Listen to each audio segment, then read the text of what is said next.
One of the biggest stresses in life is money, or better put, the lack of money. You may have heard the saying, the root of all evil is money. Well, really the root of all evil is lack of money. And you may say money is not important. However, in the Western world, money is really the ticket to lots of freedoms that you'd like to enjoy through your life. Most dreams have a price tag, whether it be international travel, visiting different countries around the world. You've got to pay for the tickets. If you want to stay in hotels, you've got to pay for the hotel. If you want to send your kids to private school, then you have to pay for that. If you want to buy their uniforms or buy them a bike for Christmas, actually the ticket is money. If you want to support a charity, then hey, that's money. If you want to buy a home, it's money. So yes, money is not necessarily everything in the world, but it's like oxygen. Without it, it's hard to live. The great Zig Ziglar said, money is one of the most important things in the world, second to oxygen in the Western world. And it's important to have as much money as you need to live the life that you want to live. And everybody's different. Everyone wants to live a different life, so therefore the price tags for that life, the price tags for those goals and those dreams are going to vary from individual to individual. And today's session is about creating enough money for yourself to live the life that you want to live, serving the purpose that you want to serve, while living within alignment of your values. That way, not only will you become wealthy, but you also will be happy, wealthy, and healthy, obviously. So I get lots of graduates who become very successful personal trainers or exercise professionals, and they own their own businesses, they own their gyms, and they're making good money, whether it be $100,000 a year plus for an exercise professional, or it might be in the multiple millions if they own a gym. And they come to me and they say, okay, now I'm earning this bit of surplus of money, I'm actually earning good money. What do I do with it so I can set myself up in the future? Now, it's important in your career to do what you love, and you may have to do it because you have to earn money. But ultimately you want to put yourself in a position where you don't do it because you have to do it, because you have to earn money, but you do it because you want to do it, because you love what you do, and money is not necessarily the deciding factor of whether you're going to train people or run a business, whatever it might be. And that's seeking to put yourself into that position of what people call financial independence. And that's where you're in a position where you do what you want, when you want, with whom you want, for as long as you want. And that is called economic freedom. And what that basically means is that you have enough money invested or saved that's going to serve your life without you having to work in your life to earn the money. So let money work for you rather than you work for money. So initially you have to work for money, to get money, to invest money, so money will work for you, and eventually it will build and build to a level where that money working for you earns so much what we call passive income, which means gives you income without actually working from the return of your investments that actually service your life, where you don't actually have to create active income. Active income means you actually have to physically work for it, whether it be through technology or running gyms or labor or whatever it might be, or consulting. So in this journey in your career, it's always nice to, if you're going to earn the money, you might as well invest it and make yourself financially independent. Financially independent means you don't have to work. You could play golf or go fishing, and your investments will give you a return, an income that allows you to live the life you want to live where you want to live, and do what you want to do. So that's financial independence. But leading up to that, you certainly have to work for money to put yourself in that position. And if you're going to work, you might as well do what you love, become great at it. That increases your value to the marketplace. That gives you a greater return for your consultation or your experience or your knowledge or your skills or your labour, whatever that might be. So today's session is not going to go down the path of should you open up a business or should you work for someone. Either one, you have to decide how you want to live your life. And some people want that freedom to work for themselves, to create their own business, and some people like to have a little bit more safety and security within a business, whether it be financial safety, or they just like to be a part of a team, whatever it might be. But if you want to increase your income or profits from business, or your wage from working for someone, then you have to increase your value. The old saying, if you want to earn more, you have to learn more. If you want to grow more, you have to become more. So choose a path that's going to make you happy earning your money, and then while you do that, then you can start to invest that money into places that will eventually put you in a position where you can stop doing what you're doing, whether it be running a business or whether it be working for someone, if you choose to. Because you could quit or sell the business and what people call retire, which I personally am not a big believer in, because why would you retire from doing what you love? The only time you retire if you don't really enjoy what you're doing. And life is a long time to work doing what you don't love doing, so you can retire. Most of your life is doing what you don't want to do, so put you in a position where you can do what you want to do. Why don't you just do what you want to do, earn money from it, and then decide when you become financially free whether you want to continue doing that or you want to go and do something more exciting or something more important to you. Not because you're trapped in what we call the money trap. It means you're a slave to the job, a slave to the business, because you're a slave to your expenses and your bills and your mortgage and your repayments. Therefore, you have this economic constraint on your life. And a lot of people will make decisions based on money. When they want to do something, many times the first thing they think is, how much does it cost? how much do I have to pay? What's the bill? What's the invoice? Wouldn't it be great to be in a position where that is the last thought? And then at the end of you making the decision, then you say, oh, by the way, how much does it cost? Because you've got to do it anyway, you're going to buy it anyway, or whatever it might be, or you're going to invest in it anyway. So this is about putting yourself in a good financial position where you can make good decisions based on your values, not on your bank account or lack of bank account. And I was always taught this great saying is the best way to help the poor is not become poor. So in your journey, if you've got some skills and knowledge and you've got some drive and ambition, then you might as well use those skills to put yourself in a very strong economic position or financial position where you can make really good choices and good decisions based on maybe your purpose or your values or the charity or your servings, rather than your limited cash flow or limited wage or limited bank account. So let me go through, these are just fundamentals, and obviously it's important when you make these decisions that you consult with your accountant. If you're setting up different legal structures, you obviously work closely with your lawyers, and if you have a financial coach or financial planner or something like that, it's going to help you to put your money in places that's going to give you long-term returns, put yourself into position.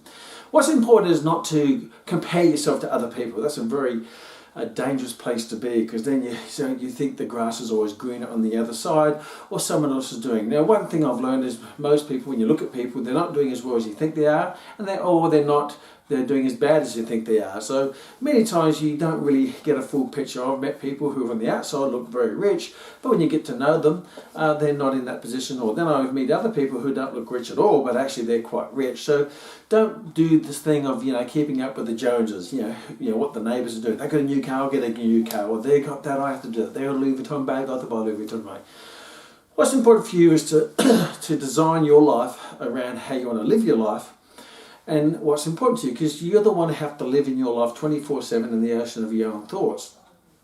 So a good way to look at it is, what type of life do you want to live? Look at what type of car I want to drive and where do I want to live, what type of house, what type of purpose do I want to serve, what charities do I want to support, how do I want my kids to live, what do I want to give to my kids to set them up, where do I want to send them to school, where do I want to travel, what types of holidays do I want to have, what type of things, whether it be watches or cars or speedboats or what are things, all those little materialistic things that make up your life, that brings a bit of added joy to your life. Now, the ultimate joy is living a life according to you, serving your values, seeking your purpose, and in line with your virtues, and following your moral compass. So yes, happiness is within, but you want that happiness to also be supported with some economic freedom, geographical freedom, occupational freedom, where you can do what you want, when you want, with whom you want, for as long as you want, and you're not restricted by that lack of cash flow or money.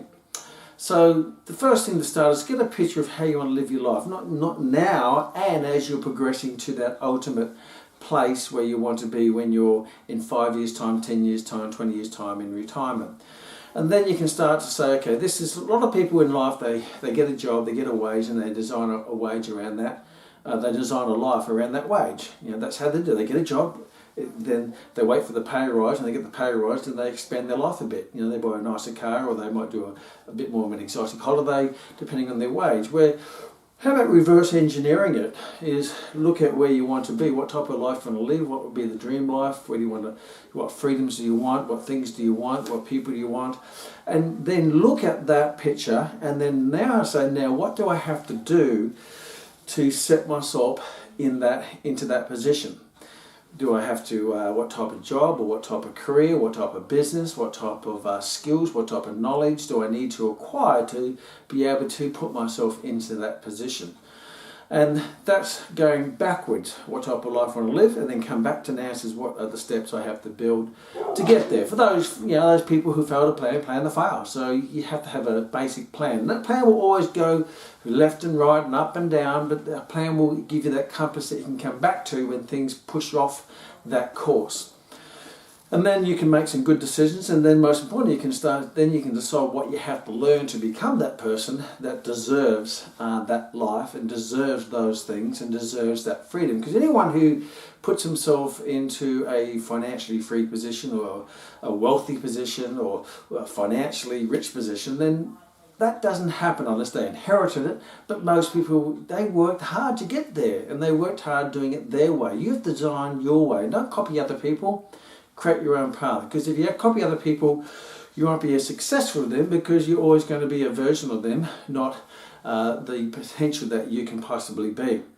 So let's look at some basic things. Imagine you're in a job, you have a career, you have a business, and it's giving you money. Now, what do you do with that money? So I'm just going through some really simple stuff to start with. And as you grow, you may want to go down to other avenues of investments that are beyond what I'm talking about today. But this is the fundamentals. It's like a foundation. Get a strong foundation, financial foundation underneath you financially. And once you've got that strong foundation there, then you can start to do some exciting other things, some risky things. But don't risk everything on thin ice. Get some thick ice underneath you, because if you're doing risky things on thin ice, you're thinking, geez, we hope this works. You put all your eggs in one basket, and then you're fearful of losing the basket. You tend to lose what you fear, because you become insecure yourself with what you got, because you fear of losing it. And that doesn't end very well. So build some thick ice underneath you as a foundation, and once you've got that, once you've secured that, then you can go and venture off and do some other exciting things that you see in the marketplace today. So I guess looking at the major areas of investment. Now, I see there's about four. First of all, there's cash. Cash is king. So always make sure that over time you save a good bit of cash and have that tucked away. That's the emergency fund. That's what I call your pillow that makes you sleep well at night. You sleep well at night because you've got this cash deposit or cash investment that you can access any particular time to serve you if something happens. An emergency, a medical emergency, an accident, or get yourself out of the whole type of emergency, because many times money is a ticket out of trouble. You might get into some form of problems, and you still have to pay your lawyer or your accountant or your solicitor or what it might be to help you get out of it, because you may not have the expertise to get yourself out, even though you had the ignorance to get yourself in. If you find yourself in a hole, stop digging. If you're in a hole, you dug yourself there, drop the spade and get some climbing equipment and get out.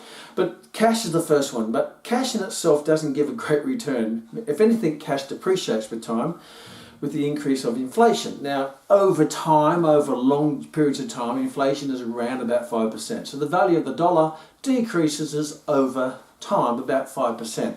I remember when I was a young kid, growing up in New Guinea, I used to go and buy a can of Coke for 5 cents. Well, now it's probably in the many dollars. So the price of petrol 20, 30, 40 years ago, I always remember when the price of petrol hit 50 cents, I thought, oh my gosh, what's the world coming to? Because cost of living increased. So that's called inflation, the increase in CPI, Consumer Price Index.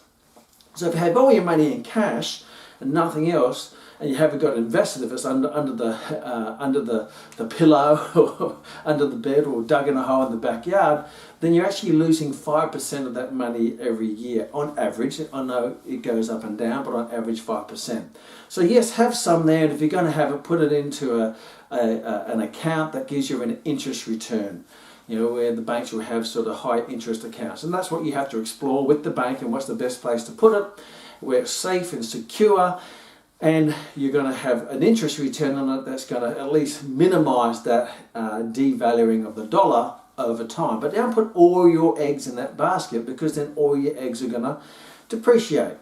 Then you have other places that you can put your money. Now, the obvious one that a lot of people think about is into property or real estate. And that's a very good, solid investment, because property over time always goes up. Now, obviously, there's some places it goes down, most places go up. But if you're going to invest in property, and I'll talk a bit more about this and how to put it all together, then make sure you get familiar with property and study real estate, and invest buy a house that's going to appreciate, and it's in a good area with good transport, local facilities such as supermarkets, and good road and motorways and schooling systems, and if you invest in places that's going to grow, then that's going to be a fairly good place to put your money, where people want to be over time. And you may look into the future, you may not be necessary. I imagine people are going to start to go here, and you can probably get a clue with what roadworks and motorways or highways are being built to that area. If they're building big shopping centres, if there's big shopping centres, then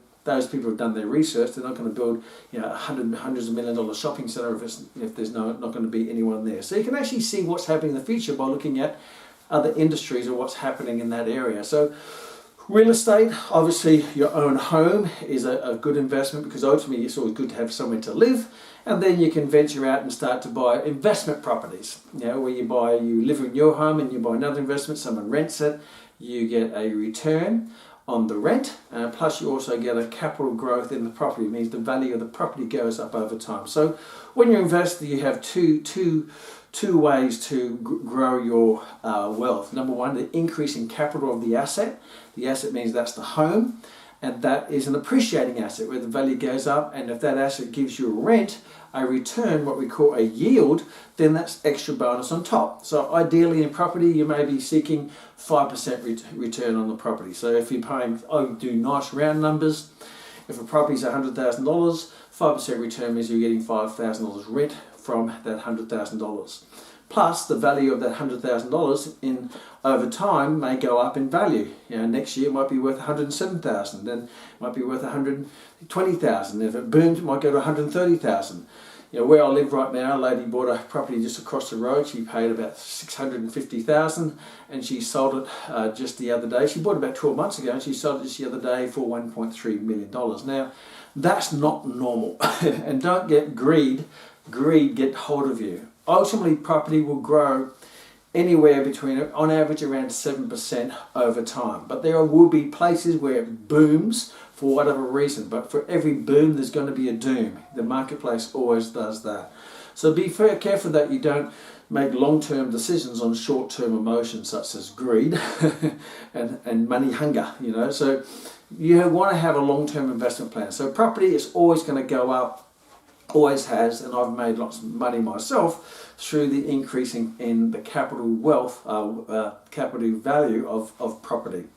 So you can buy your own home, you can buy investment, and obviously with that there's going to be different tax effective ways to do it and tax benefits, and that's going to be something which is you have to work out locally wherever you live, with what government you're under and what time, and what's going to be the best way to maximise your tax. Because I was always told the two main things that bleed your money is ignorance and tax. Because when you make money, you have to pay tax on it. But to have a tax problem is a good challenge, but it means you're earning a lot of money. So property is the second category. First is cash, make sure that's looked after. Property is the second part. I'm going to put it all into a nice little system of investment that's going to layer it for you to put yourself in a really great position without taking big risks. The next category is the share market. Now, the share market is investing in other companies, what we call public companies. And I'm not going to go into the detail of any of this. We covered this quite in detail in our MAX program. But the share market is you investing in other public companies. Now, public companies are, for anyone can invest in them. They seek capital from the marketplace to grow the business, to grow, and that could be your supermarkets, it could be your food supply companies, it could be your banks, could be your utilities, could be your technological companies. So they're all public companies, and anyone can invest into them. You just need money to invest in them. And again, when you invest in those companies, there's two ways to earn money. Number one, they'll give you a yield return. They'll give you a dividend. They'll basically will give you a return. And depending on the company, some companies don't give as much dividends. It means they want to keep the money in the company to grow the company, to increase its capital worth. Other companies which are more, more stable, been a long time, what we call blue chip companies, means they're long established, big financial consistency, they're robust, they've been through many cycles of the world and all sorts of stuff, such as the banks. They'll give you quite a good return, and a yield means a dividend back to the shareholders of the company. The other way to get increased wealth from the share market is the capital growth. The share will increase over time. I know when I was very young, I bought Commonwealth Bank shares, and they were only about $1 a share. Now they're around $90 a share. It means they've increased 90 times since I bought them. Plus, I've gotten that yield return, that dividend return, every year across that time, of which I've actually invested back into it. I remember my father did the same thing. He bought about $2,000 worth of CBA shares. He bought lots of other shares as well. But by the time he passed away, those Commonwealth Bank shares were worth many hundreds of thousands of dollars. So he turned $2,000 into hundreds of thousands of dollars, because as an investor, it keeps growing and growing and growing and doubling, like a snowball effect. Like the great book written by Warren Buffett, one of the richest people in the world, wrote a good book called The Snowball Effect. It means your returns and reinvestment on your investment will keep growing your investment over time. Again, I'm not going to go too far into it, but ultimately, all your investments will double in value. You know, your house will double in value. The lady across the road, it doubled in value in 1 year. Now that's not normal. That's not normal. But generally speaking, property will double probably every 7 years, 10 years or so, depending on the return. And shares, your return on shares can be, on average, across many decades, has been around double-digit numbers, 10, 11, 12%, even 13% for certain sectors. And the sector is the banking sector, the utility sector, the energy sector, the food sector. They're different sectors. So if you're going to invest in shares, make sure you know what the share is, what the company is. Don't invest in things you have no idea what you invested in. Don't use greed that overrides ignorance. Make sure you become informed and do some study. Now that's direct shares. The other way to indirectly invest in shares is through what we call managed funds. And managed funds are basically a company that you give money to. They take that money from lots of different people, and then they go and invest in shares on your behalf. Meaning you don't have to do all the legwork, you don't have to do all the study, you don't have to do all the research. They do all that for you, and they spread your investment over through different sectors and different shares and different companies. Therefore, it minimises the risk. They over time get a return.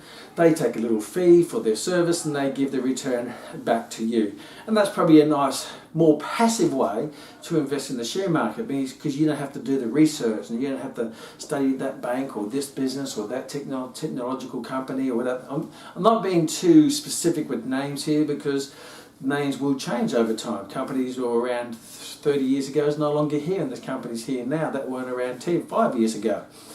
But they're the general sectors, and make sure you invest in the managed funds that you understand. Don't invest in things again that you're ignorant of, have no idea. It says, yeah, I know that company. Yes, that's a strong company. That's a big bank. Yeah, that's a big insurance company. Yeah, I know that. And then, therefore, you're going to feel better that, hey, you're not going to be putting a bet on that racehorse that you never heard of, but your barber said, hey, I'll give you a tip. That's not investing. That's called gambling. So when it comes to shares / managed funds, that's another area to invest in, and obviously that's a bit more passive. Passive means you put the money in, then you just let them do the work, and you get the dividends sent to you, and then you can look at your share price over time. My suggestion, if you're going to invest in shares, you invest there for at least 7-10 years. Don't look at your share price every day. It will drive you nuts, because it goes up and down. It goes up and down through greed and fear, because the price of shares short term can go up and down, with short movements in the marketplace based on what's happening in the world and fear or greed. But long term, they will either go up or down based on the profitability and the robustness of the company itself. So always look at the big picture of something so you can see really what's happening, not the short terms up and down, because that will drive you nuts. Now obviously if you're investing in property, going back to the second sector, in an investment property, that's a bit more active, a little bit active, because you still have to make sure you collect the rent and you make sure that they're looking after the house, and you have to do repairs and you have to pay the rates and all the little bills associated with that. So that's a bit more of a hassle, but obviously a good hassle, because it's a hassle associated with something which is growing, and it's an investment that's going to give you a bigger egg. The egg will grow over time. And these are all what we call appreciating assets. Appreciating asset is something that grows over time, where a depreciating asset shrinks or decreases over time. Like your car, your value of the car will be a depreciating asset. Your speedboat will be a depreciating asset. Your computers, your TV, all those little lifestyle toys that you have in your life. I'm not saying you don't have them. That's what makes up life. The joy and the fun of racing on your jet ski or driving on your car, or they're all depreciating assets. So as long as you understand that, but make sure you don't have nothing. You make sure you don't just have depreciating assets around you, but no appreciating assets, because your car will eventually be worth nothing. Your TV will be worth nothing. Everything you have will virtually be worth nothing, unless it's a vintage something, which may increase in value over the time. But that's an extreme example, and an extreme argument from an argument from the extreme is a very poor example. But there's going to be those extreme situations. But ultimately, you want to have a balance between appreciating assets that are going to set your lifestyle up and grow it, and depreciating assets is going to help you enjoy the journey while you grow your appreciating assets. The fourth category of investment is owning your own business, setting up your own business, and that's probably the fastest way to get wealthy, but it's also the most complex way, and out of the categories, probably the riskiest way, because it's all in your hands and you're really great. But I've always been in business for 32 years, and that's something which I love. I love what I do. I become great at what I do. I learn, I develop my skills, and I've been fully informed, and by the time I do it, I know what I'm doing. But owning your own business is a great way, because now profits give you a greater return than wages. If you're working for someone, you might get up to maybe 60, 70, 80,000 dollars a year, maybe 100. Some people go into the hundreds of 100,000. If you're really a top-end corporate lawyer or something like that, you might be up to a couple of $100,000. Some people get up to, if you're the CEO of a major multi-billion-dollar company, then you might be in the millions, all right? But that's really a small percent of people. But most on the wages scale is going to be in the around the 100,000 below or just above, and you would have extreme people such as the CEO or of a big company might be paid more. But when you own the business, profits will always be better than wages, and you can own a business that can profit $100,000 a year, $500,000, or millions of dollars a year. So in that owning the business, you pay yourself a wage, and then if that business actually makes a profit, which ideally that's the whole purpose, then that profit is yours, and that's going to give you a lot more. But to do that, now you're responsible for everything in the business, not just your specific area of skill or expertise. You're there responsible for the marketing and the advertising, the product development, the research and development, and the tax, and the staff, and the staff training, and the expansion, the corporate structure, and all of that. You're responsible for everything. However, with greater responsibility comes greater reward. You don't get greater rewards without greater responsibility. So that's the fourth category of business. Now, make sure if you do that, you're passionate about what you want to do, you really want to run your own business. Or you may stick to maybe just working for someone else in the business. So they're in my mind, the four main categories of investment for your money, to grow your money. Cash, very little growth, if any growth, sometimes depreciates, but it's always good to have that there for that rainy day, that special day, that emergency day. Property, which is your own home, which I think is really important. Just buying your own home is forced saving. You could probably make more money if you took that money invested in maybe shares or something like that. But ultimately, this creates that strong concrete foundation for you, a place that you live, a home, because that investment isn't always decided on return. There's many other returns to consider, just emotional return, family, connection, love, all of that great stuff there. And then also in real estate is investment properties, where you want to go and buy investment properties. And I know people who are on a basic wage, but now they're up to 7 investment properties because they positively geared that investment property, which basically means is they get a loan from the bank to buy the property, but they got the property at a rate, and the rent from the person who rents the home covers the repayments, the mortgage repayment for the bank. So if it covers it or leaves a bit surplus, a bit left over, that's called positively gearing. If there is a decrease, so the bank, if the bank repayments are say $500 a week and the rent is $400 a week, then you're short $100. So you have to take that out of your wages or your pocket to top it up. That's called negatively gearing. And generally speaking, that is tax deductible depending on what jurisdiction that you're in. If the return, if the mortgage payment is $500 and the rent is $600, then you got a $100 surplus. It means you're making $100 a week using other people's money, which is OPM. Other people's money, which is the bank, the mortgage. Now you get a profit made across the year of say $5,000, which means you now have to pay tax on. Yes, tax you have to pay. But you can try to minimise that with the expenses of maintaining the investment. Use other people's money. If you're in shares, you're using other people's minds. It means you're not using your mind to run the bank, you're investing shares in the bank, and the CEO and all the bank managers, they're using their minds to run the bank to make the profit to give you a dividend on your shares, plus increasing the value of the bank, which is a capital growth. So you're using OPM again, other people's money for the bank or other people's mind to run the bank to give you the share. And I was always taught you make more money owning the bank than putting your money in the bank. Because you put your money in the bank, the best you're going to get is maybe a 5% return on a long-term deposit, roundabout. But if you actually invest in the bank in shares, then you're likely to get up to 12, 13%, 10% double-digit returns on your money. So if you're going to have excess money, don't put it in the bank, just buy shares in the bank because you tend to make more money that way. So they're the 4 categories of investment. Now, no, there are some other things floating out there like cryptocurrency and betting on horses and betting on the value of currencies around the world and dollars and all sorts of stuff. And yeah, that's fine. But now we're getting into a very specialised area. And my suggestion, if you're like the average person like myself, I want a nice, simple, progressive, lovely life without too many things floating around in my head, then let's get the foundations all in place, and then you can worry about those things once you got that foundation. Because if they go pear shape, pear shape too, I suppose, pear shape, or they go to custard, as they say, or they don't work very well and you lose it, then at least you got this foundation to secure your future.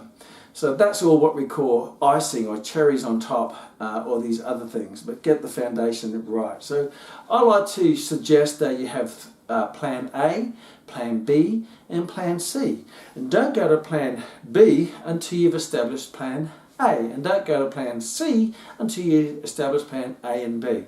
Nice and simple. What is plan A? Now, plan A is basically putting everything in place that in the worst case scenario, you're going to end up financially independent, living a good life. It may not be the lifestyles of the rich and famous, but it's a good life, serving your values, doing the things you want to do. So where do you put your money for that? Well, first of all, I just go through some obvious examples. One example would be buy your home.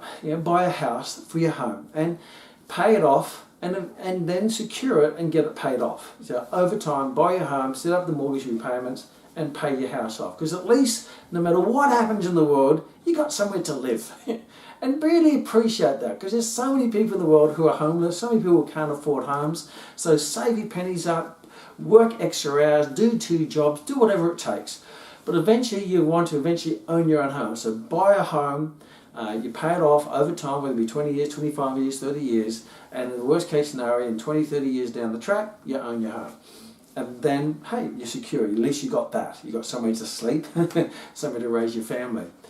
So that's number one. But don't just do that. You do multiple things at the same time to grow your wealth over time. So save your pennies, get a deposit, get a home. That may not be your first thing. You may want to go straight to managed funds, and that's okay too. I was investing in managed funds before of buying a home. But you have to do it the way that you feel good about your decisions and secure about your decisions and excited about your decisions without going to see, well, geez, I hope it doesn't go bad. Next is take advantage of some of the government incentives wherever you live. And in Australia they have superannuation, in New Zealand they have KiwiSaver. So these are some what we call good tax effective ways to put money. It means the government will give you tax benefits, they'll maybe give you some extra benefits to invest money, because what they don't want is an aging population who are living off the pension, because they're not going to have the money to support people off the pension or benefits or whatever it might be. So they want you to encourage you to take responsibility for your financial future, to invest into superannuation or KiwiSaver or whatever it might be in your country. And those tax rules and those government legislations will change over time and how you set that up. So make sure that you tick that box. First one, home. Right? Because we all like to live somewhere. If you don't like to live somewhere and you like to be a gypsy and travel around the world, then don't worry about it. That's okay. That's your decision. You have to live your life the way you want to live it. But these are just some suggestions. B, superannuation, schemes from the government, KiwiSaver, and have a good chat to your accountant, because they should be up to date with all the benefits and how much you can put in and how much you should put in, and make sure that's ticked off. So if you got your home, you got a good superannuation, so worst case scenario, at the end of when you get to that day of retirement, or choosing not to do it anymore, what you don't want to do, or choosing not to run your business, then at least you got your home and you got a great super that you can do what you want to do, whether it be play golf, go and join a knitting class, or go hiking or bike riding, whatever it might be, with maybe a little bit of extra money to do a bit of travel if you want to do that. But set that up, and set it up so that it's going to lead to an amount of money that's going to support the life that you want to live. And here's a nice little exercise to do, and working at how much do I need to save or have invested to live the life I want to live. So the first question here is, ask yourself this: how much money, how much wage, how much income or cash flow do you want in your retirement to live a life? So say you own your home and you need some money coming in from your investments, right? Ideally passive investments means you don't have to work for the money. So how much is that? That's going to give you a good life. Is it $50,000 a year? Is it $100,000 a year? Is it $200,000 a year? Is it $1 million a year? And that's up to you depending on how you want to live your life. So let's do a nice round figure. Just say you'd like to be in a position where you own your home in the place you want to live, live happily ever after, and you have a wage coming from your investment, a revenue, a cash flow coming investment, so you can do a bit of travel, go out to the restaurant, upgrade your bike and your car every 5 years, whatever it might be. And just say it's $100,000. That's just a nice round figure. So basically with that, how much money do you need to have invested? Well, a nice little round figure would be multiply that, whatever is 50, 100 or 200,000 or a million, multiply it by 20. So if the number is $100,000, multiply it by 20, now you've got 2 million. So you basically will need $2 million saved up or invested to support that lifestyle. Why is it 2 million? Because if you got 2 million, and even if you put it into a place that gives you a return of say 5%, which you can get most times maybe in a bank or whatever, because a bank at the high end will give maybe 5% returning, depending on what interest rates are going on at the time, and that will vary, I understand that. Then 5%, give or take, of 2 million is $100,000. So if you have that invested, whether that comes back through a dividend, through investing into blue chip shares, or whether it be a long-term deposit or bank bonds or whatever it might be. I know my father, when he retired, he had a lot of blue chip shares, and he'll just give a dividend. He'll get a dividend going to his bank account every month or so. That created a great life for him, where he could play golf. He'd golf 5 days a week, go out to dinner every now and again, had his house, did his gardening, have maybe an overseas trip once every 2 years and a local trip once a year, and that created a great little life for him. But he had a good amount of money coming in combined with other things, streams that he had in place. So that gives you a good idea of how much money you need to invest to grow over time. So plan A consists of owning your own home, taking advantage of your super and your KiwiSaver, whatever it is in your country, and then you may want to invest into maybe some managed funds. Now I put managed funds in A because they're very passive, and you invest in a managed fund with expert fund managers who do this for a living 24/7. So they're up 24/7, you're sleeping in bed, and they're working trying to make you more money because they want to make it profitable, because the more profit they make, the more of the percent they make from your money, and you get, it's a win-win situation. So they may take a small fee, a percentage, but a small percentage of a bigger amount is a bigger amount for them, but it's also a real big amount for you. So they have motives and incentives to grow your money and get a great return and invest it in good places. So you may go to a managed fund, and some of the providers might be Colonial First Aid or AMP or Bankers Trust. There's heaps of different ones in your country, and there's lots of different managed funds. Funds could invest into blue chip shares, Australian shares, New Zealand shares, international shares, resources, which is mining and stuff like that, industrial, which is more the commercial things you see, shopping centres and banks, that's industrial investments. So they invest in different sectors. So my suggestion for your first or second managed fund, invest in things that you understand, that you know what they are. And you look at the list, and they might list the top 10 companies. They put the money, they invest the money in the fund, and you go, yeah, I know that company, I heard of that one, I know that one. They're all big billion-dollar companies. They've been around a long time. They always get a good return. If they have a bad year, it's probably because the whole marketplace is having a bad year. So if the tide goes out, the tide will come back up again. So they're fairly consistent, and they may return anywhere between 6, 7, 8, 9, 10, even up to 12% return over a period of time. Probably the average is around about 10% if you look at more a slightly higher risk fund. A higher risk means that it's a bit more fluctuant with the marketplace. But if over time, if it keeps going up, it becomes the longer the investment, the lower the risk. The shorter the investment, the higher the risk, because it may go down in the short term. But if you don't need it in the short term, you just wait for the tide to come back up again. There are other funds which are more low risk, and they put more things into cash investments and more secure investments, whatever it might be. And you may want to put them in there when you're more retired, where you want a bit of a dividend coming back to you. But if you don't need that dividend because you got your wage from your job or you got your profit from your business, then invest it in places where you don't need the dividend, and just keep it growing. And if you do get a dividend, you can have the option to invest that money back into to buy more units in the managed fund. So if you buy managed funds, you end up buying units that invest your money in shares. So they call it units. And again, have a good chat. Every bank will have a financial planner there for you, or financial advisor.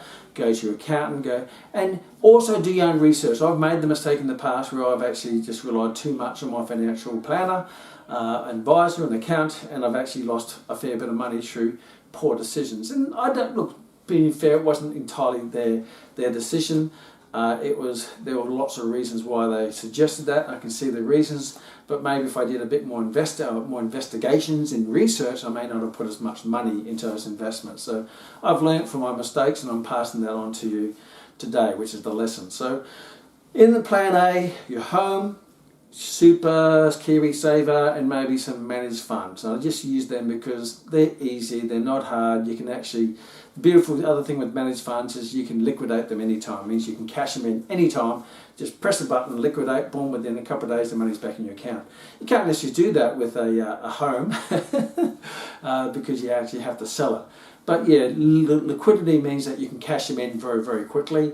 Things such as real estate is not as liquid because you have to go through a process to sell it, and you may sell it, you may not sell it. With these ones, you can sell it instantly based on the share price. So make sure if you are going to sell that, don't sell in the low, sell in the high. Don't sell in the doom, sell in the boom if you can. So you may need to time your time that you're going to liquidate that. But remember, it's time in the marketplace, not timing in the marketplace, that determines your ultimate position at the end from a financial point of view. Because It's not the timing, because it will always go up, because people always consume with consumption and construction, so things will always grow. They always have through the history of time, even from the Great Depression to the big 2000 millennium bug type thing going on there, to the the global financial crisis. We've all recovered, we always move on. And we're going through a bit of a challenge in the world now, but this soon will also pass, and we'll move on.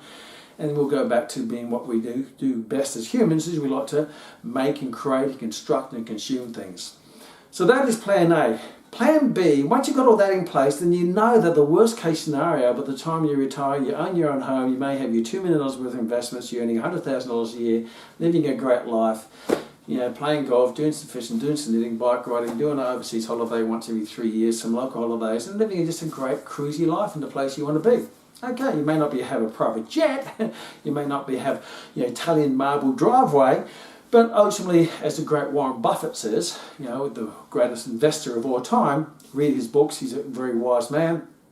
Ultimately, once you accumulate over $2 million, anything above that doesn't really make much difference to your happiness of lifestyle, because once you have that amount of financial freedom, whether you have a normal marble or Italian marble on a bench, with normal marbles 1,000, Italian marble 20,000, whether you have a $100 watch or a $100,000 watch, it still tells the time anyway.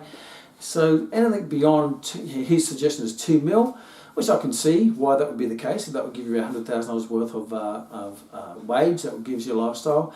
It's not gonna. You're not going to be limited. You're not going to be so, well, you can still travel. You may not be in business class or first class or private jet, but you're still traveling. So those financial restraints, that cage is actually opened up, and you can do it. It just how much style you do it in. That's completely up to you. If you want more style, then you may have to put in an investment plan that's going to give you 5 million, 10 million, 20 million at the end of the rainbow, not 2 million. But that depends on what life you want to live in the journey to that pot of gold at the end of the rainbow. So you can say, I'm going to work my backside off, get to the end of the rainbow, but along the way you compromise your health, you compromise your family, you compromise your lifestyle, and you get there and you're just a mess. I've met many very wealthy people who are miserable, they're unhappy, they're overweight, they're sick, they're diseased, they've gone through 3 divorces, they have kids from five different parents, and all. My point being is that there's 2 things to consider: A, the end of the rainbow, but also what type of life you're going to live in the journey. So, success is not a destination; it's a journey. It's a journey of magical experience, doing what you love, because they're the things that's going to create great memories on the way to that place at the end. Plan B is a bit more aggressive. It's a little bit more aggressive. And not unsafe, but just a bit more aggressive. So now you're creating leverage to increase the speed of wealth generation or financial generation or asset generation. So this might be plan B, might be I'm going to buy a second home, an investment property, a third investment property, a 5th investment. So now it's like the game of Monopoly. The goal is to 3 houses, 4 houses, one red hotel. How many greenhouses? Get the greenhouses, get the money out, build, get the hotels. So that's like life of Monopoly. So plan B is to maybe generate more assets, or golden gooses that lay golden eggs for you, where you work a bit harder, it's a bit more risky, it's a bit more tight financially, because you have to really extend financial resources to accumulate those assets.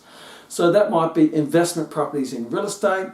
In the managed funds area, it might be now going direct shares. You may think, I think I have a good clue of what I want to invest in. Rather than leaving it up to the fund manager, I'm going to go and research and do my own investing in buying shares direct.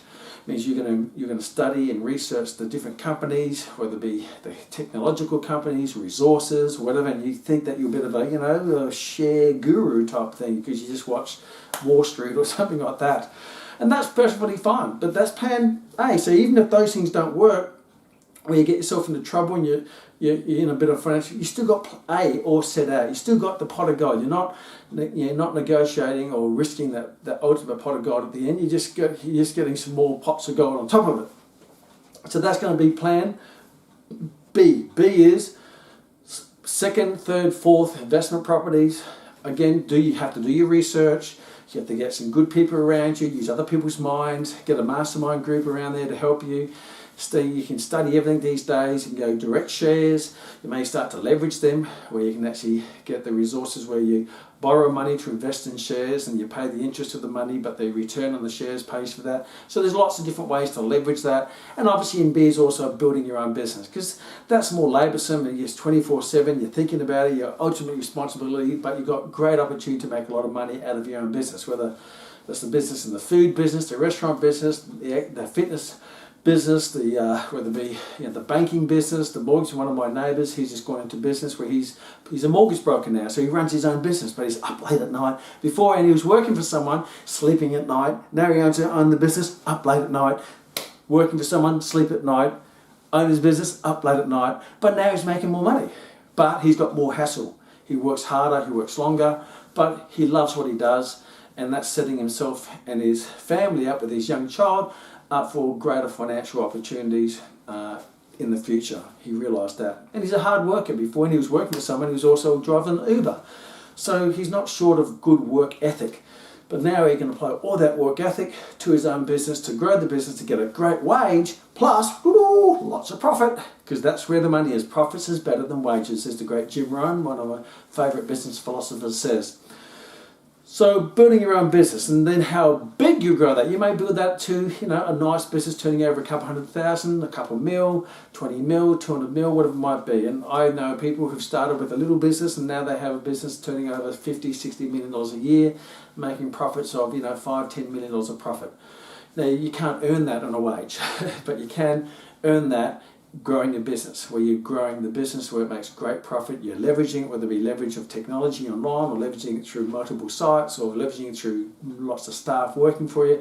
So you have other people working for you, other systems working for you, technology working for you to earn you money, and they get little pieces of the pie, but you get the profit of the pie. So business goes into plan B. What type of business? Do what you're passionate about. Grow it to the level where it's going to be how you want to live your life, because you may not want the responsibility of having a massive business with hundreds of staff and lots of hassles, because the bigger the business, the bigger hassles, and that may take you away from, you probably want more hassles raising your kids or going on weekend excursions or bike rides or whatever it might be. It depends, again, what life you want to live. So that all fits into category B. So they're very sustainable, very much achievable. They're a bit more hassle, you've got to do more research, but they get greater return than A. And the last one is C. Now what I put in C is everything else, which is, the barber gives you a tip, hey, these shares, they're just going to be released as an IPO, initial public offering, and if you can get in early, you're going to make the money. Or I heard about cryptocurrency, you should do that. Or hey, you guess all this, how you should invest in this opportunity, or this person has this new bright idea. No one's ever done it. Warning, no one's ever done it. Means we don't know whether it's going to take off or not. So that's what I call the gambling area. So once you've got A in place, that's solid. And if you have the appetite, you want to go, you may just want A and just have a nice cruisy life. You set yourself up for a great end. You may want to, hey, I want a bit of extra bells and whistles in my life, a bit more freedom, I want to do it a bit more style, so I need to generate more money, invest in more things that will give me a greater return. Yes, I'm happy with the hassle to manage those and deal with those as they grow. And then the C is these things which is I call gambling. Now a lot of people, they want to make money fast, get rich quick schemes, and they go straight to C. And I've seen this happen. They get, and that's greed. They promise the world and deliver a flat atlas. If you're going to play a C, get A in place, get B in place, and now you're solid, and you're going to end up with this great pot of gold, great life at the end, while enjoying what you do. And then if you have any loose change over, any extra money or whatever, then throw it in C. And I've done that before.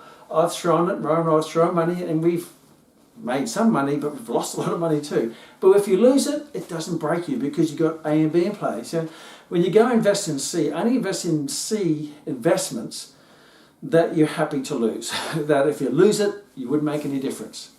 So A, your house, your KiwiSaver, your super, your blue chip managed funds, and a bit of cash. As I said, make sure you always have some cash in the back pocket in the bank for those emergency things, whether it be medical emergency or lifestyle emergency or whatever it might be. It means you see, whatever happens, I can get myself out of that hole. B is now the things which is your investment properties, your direct shares, maybe more aggressive managed funds. You may pick some managed funds that are a bit more aggressive, biotechnology or stuff like that, where you don't know if they're going to work, they could, they can't. You're also direct shares and a business that you want to grow. And then C, the get-rich-quick schemes, the gambling, bit of fun. Okay, I'll show some money at it. Oh, I lost it. Oh, that was fun. There you go. It's like going down to the casino or going to the racetrack and putting money on things, or investing into someone else's business who has this great idea. So I'll throw a bit of money in there. You do all the work, but it may, if it works, it's going to give me a great return. If it doesn't, that's okay. It's not going to break my back because I've got A and B in place. So A, B, C. Don't go to C to get rich. It will not end well. I've never come across people, and I'm actually working with people now who are asking for my help, and they've found themselves, they've dug themselves into this big hole, and they've got themselves into a lot of debt, chasing that get rich quick scheme, and it doesn't work well. But if they had these two set up, then they'd just flush that guy. Who cares? Let it go. I'm not losing everything. I just lose that little 5-10% of my wealth at the end. It doesn't make the difference, but hey, if it goes well, you could double it. So A, B, C. So again, I would share the most important thing: don't let money dominate your life. Create a life the way you want to live a life, and work out what you need to put into place to live and enjoy that life. Because ultimately, you don't you don't work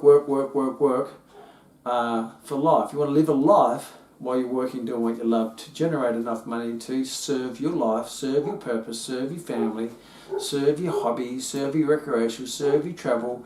Money is just a number. That's all it is. It's like oxygen. Excess oxygen is not going to make you live any better. You just need enough oxygen to live the life you want to live. If you want more oxygen to be fitter, get fitter, build up your body's ability to use oxygen, to have greater capacity to experience life, whether it be climbing mountains or running through the fields of life. The amount of money you need is the amount of money that you need to pay for the price tags of the things and the opportunities and the moments and the memories that you want to create in your life. So don't make decisions based on money. Create a life, or what life you want to live, and then work out who do you have to become and how valuable you have to become, and what you need to learn and what skill you need to develop to live that life. And if you develop your skills, you develop your knowledge, you're going to be able to create enough money to live a fantastic life of freedom, where you can do what you want, when you want, with whom you want, for as long as you want. See you in the next KMAX.